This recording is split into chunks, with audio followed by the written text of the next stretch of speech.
Aula 4 de evolução sobre inferência filogenética. Nesse episódio a gente vai falar sobre polaridade e enraizamento. Bom, como nós vimos com o exemplo dos lagartos e anoles, a gente pode usar sinapomorfias para reconstruir a filogenia. Esse é o argumento do Hennig, né?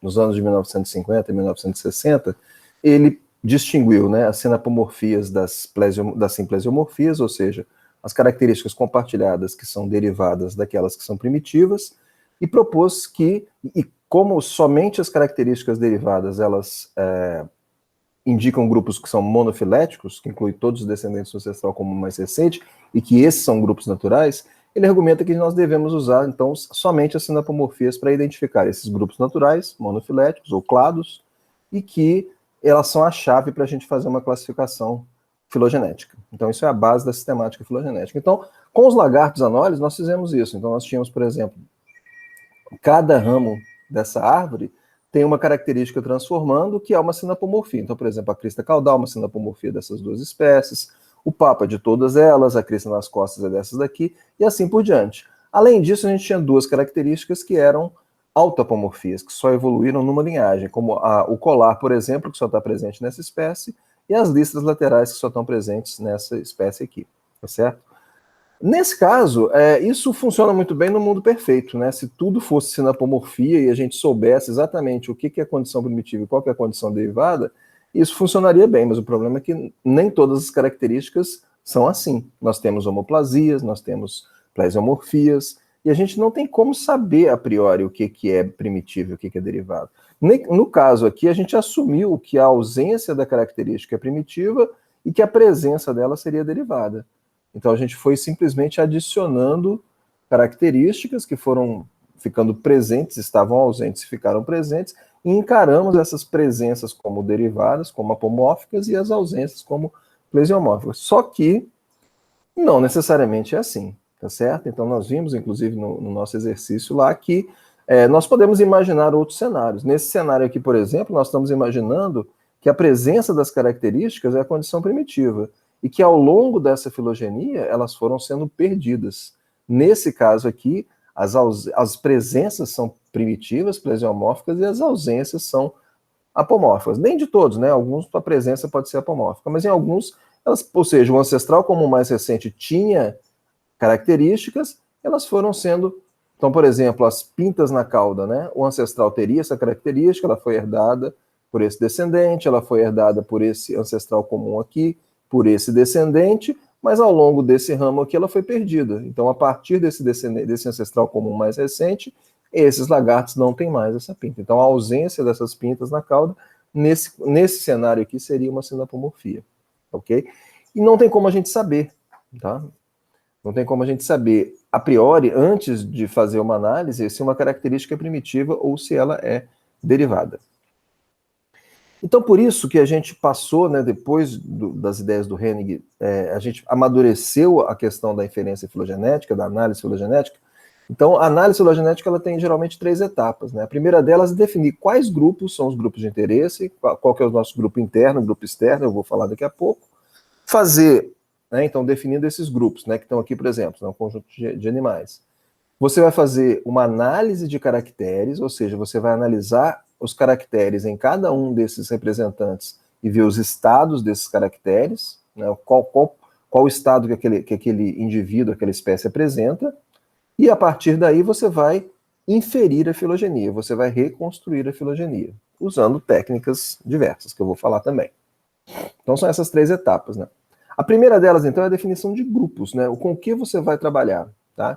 Então a primeira coisa que você tem que decidir é o que vão ser os seus nós terminais. Essas pontas dos ramos, os terminais, o que vai ser isso? Tá certo? Vão ser espécies? Ok. Vão ser gêneros? Vão ser famílias? Vão ser ordens? Vão ser populações geográficas? Vão ser indivíduos? Vão ser sequências de DNA? Então, essas pontas podem representar várias coisas diferentes, tá certo? Então, por isso que a gente... Pode ser espécie? Pode ser táxon? Pode, mas pode não ser táxon. Podem ser indivíduos, por exemplo, que não são táxons, individualmente. Então, a gente chama esses terminais de unidades taxonômicas operacionais, ou UTO, né? No inglês, OTU, tá certo? São unidades taxonômicas operacionais, podem ser táxons mesmo ou não. Uma lembrança interessante é que fósseis, se você tiver fósseis, você estiver trabalhando com fósseis também, até junto ou não com espécies viventes, os fósseis são terminais. A gente sempre coloca os fósseis como UTOs, como terminais na árvore, tá? Aí você tem que definir o grupo interno. O grupo interno é o quê? É o grupo que você quer saber a relação entre eles.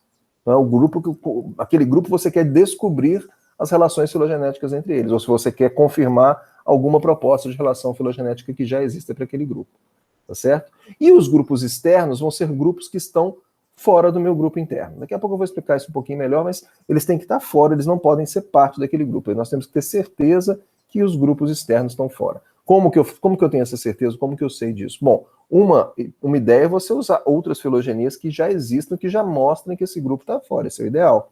E a outra opção é, se você não tiver filogenias para aquele grupo, é você usar a taxonomia. Então, se você está trabalhando com algumas espécies dentro de um gênero, você pode pegar um gênero, outro gênero, da mesma família, por exemplo, tá? Ou se você está trabalhando com família, você pode pegar membros de uma outra família, diferente daquela. Então, você pode usar a taxonomia para, talvez, indicar a filogenia se não tiver dados de filogenia. Então, aí a gente tem um problema, então, que eu estou falando, esse problema que a gente fala é o problema da polarização dos caracteres. O que é polarizar os caracteres? O caráter polarizado é aquele que a gente sabe qual que é a condição plesiomórfica primitiva e qual que é a condição apomórfica, que é a derivada. Tá? Então, quando a gente sabe isso, o caráter está polarizado. Eu sei, por exemplo, que a ausência de manchas é plesiomórfica e a presença é apomórfica. Tá? Então, eu preciso disso para a inferência filogenética, mas na verdade eu não sei isso, né? Então, como que eu faço, né? Como é que eu posso descobrir a polarização? Bom, várias ideias já foram estudadas e propostas ao longo do tempo, né? Mas fala assim, os fósseis, né? O mais antigo é primitivo e o mais recente é derivado. Então eu posso usar os fósseis. Você pode usar os fósseis, mas os fósseis, eles não resolvem, eles não garantem nada. Eles podem ajudar bastante, mas eles têm um problema. O problema principal é que o registro fóssil é incompleto. Então, muitas vezes você vai ter algumas peças de informação muito fragmentárias, tá certo? E a outra coisa é o seguinte, só porque está no fóssil, lembra, todas as espécies são mosaicos de características primitivas e derivadas. Só porque está no fóssil não quer dizer que é primitivo. Pode ser que o fóssil tem características que são derivadas. Então, não necessariamente só porque está no fóssil é uma característica que obrigatoriamente tem que ser primitiva, tá bom? Uma tática que já foi usada também, mas que também não faz muito sentido, é usar vamos dizer assim, as apomorfias seriam mais raras, seriam mais, né, menos comuns. Então, o que é mais comum seria primitivo e o que é mais raro, apomórfico. Mas existem vários exemplos de que isso não funciona, tá? Outra dedução também, que o mais simples seria primitivo e o mais complexo seria derivado, tá? Também não funciona. Tem vários exemplos na natureza de simplificação ao longo do tempo, nós já falamos sobre isso. Outra é que estados primitivos andam juntos, então que você teria, se a espécie tem uma característica primitiva, ela vai ter várias. Isso também não é verdade, já falei, as espécies são mosaicos de características primitivas e derivadas, tá certo?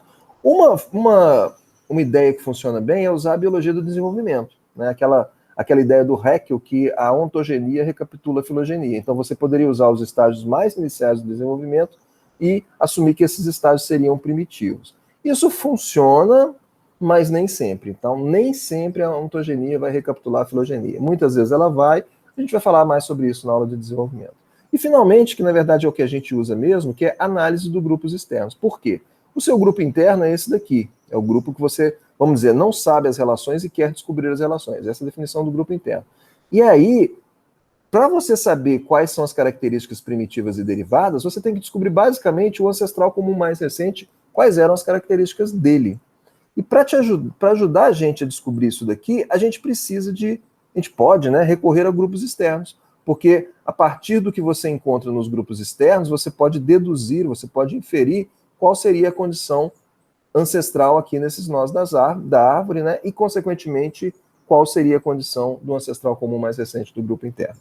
Então a gente usa grupos externos, esse daqui seria o grupo irmão, ou seja, o grupo externo mais próximo do grupo interno, e você pode ter outros grupos mais externos, cada vez mais externos, tá bom? Então é fundamental. E fundamental a gente ter mais de um grupo externo também. A gente sempre usa 2 ou mais grupos externos. Aí, o que a gente faz? Aí eu tenho que introduzir com vocês o conceito de árvore não enraizada, tá bom? por que elas existem, como que a gente usa as árvores não enraizadas. Então eu gosto de dar esse exemplo aqui. Vamos imaginar que as nossas UTOs, né, os nossos táxons, vamos dizer que sejam 4 espécies, A, B, C e D. Imagine que elas sejam balões, tá certo? Cheios, amarrados com cordas, que seriam a nossa filogenia. Então você tem A e B amarrados nesse nozinho aqui, depois C e D amarrados nesse nozinho aqui, e os dois conectados aqui. Imagina que você está segurando esses balões, tá certo? Quando a gente está segurando esses balões, essa é a raiz da árvore. Tá? Nós estamos segurando, nós estamos enraizando esses balões. Se a gente soltar, tá? Imagina que a gente solte os balões, vão um para cada lado, o que acontece? A gente perde a raiz da árvore. Então, essa árvore aqui, ó, se transforma nisso daqui. Tá? Eu estou dando um exemplo com 4 táxons, mas você podem né, existem exemplos com, né, dezenas de táxons, centenas de táxons. Então você perdeu a raiz. Então isso daqui é uma árvore não enraizada que corresponde a essa árvore aqui, que é uma árvore enraizada. Ok? Quando a gente tem uma árvore como essa, a gente pode enraizar ela em 5 lugares. Tá certo? A gente pode enraizar ela aqui no meio, que é onde ela estava, onde a raiz dela estava. Mas a gente pode enraizar ela aqui, aqui, aqui ou aqui. Em qualquer um desses ramos aqui, ela pode ser enraizada. Tá? Então, desenhando de uma forma, né, como a gente geralmente desenha, essa árvore seria essa daqui, A conectando com B, C conectando com D, e esses dois nós conectando entre eles. E você tem essas 5 árvores possíveis, sendo que a árvore que a gente tinha no começo é essa daqui, a árvore número 3, onde a raiz está aqui no meio. Tá? Mas você pode enraizar, por exemplo, usando A como grupo externo. Tá? Aí você tem A como grupo externo, tá? E B, C, D aqui. Ou você pode enraizar aqui, usando B como grupo externo. Aí que entra a história do grupo externo. Então você enraiza aqui, B passa a ser o grupo externo, o grupo irmão dos demais. Aqui você está enraizando no meio, então você não tem um grupo externo, né? Nesse caso aqui específico. Aqui você tem C como irmão dos demais, e aqui você tem D como irmão dos demais. Repare que a árvore não enraizada é uma só, mas ela representa 5 árvores enraizadas, tá bom? Então, na análise filogenética, primeira coisa, a gente define os grupos interno e externos. O interno é aquele que a gente quer saber as relações. O externo, a gente não quer saber as relações, a gente sabe que ele está fora daquele grupo, a gente simplesmente vai usar ele para enraizar a nossa árvore, tá certo? Para definir, né? Ele vai indicar a polaridade dos caracteres. Todos são incluídos na análise, sem distinção. Os externos são incluídos como todos os outros, tá?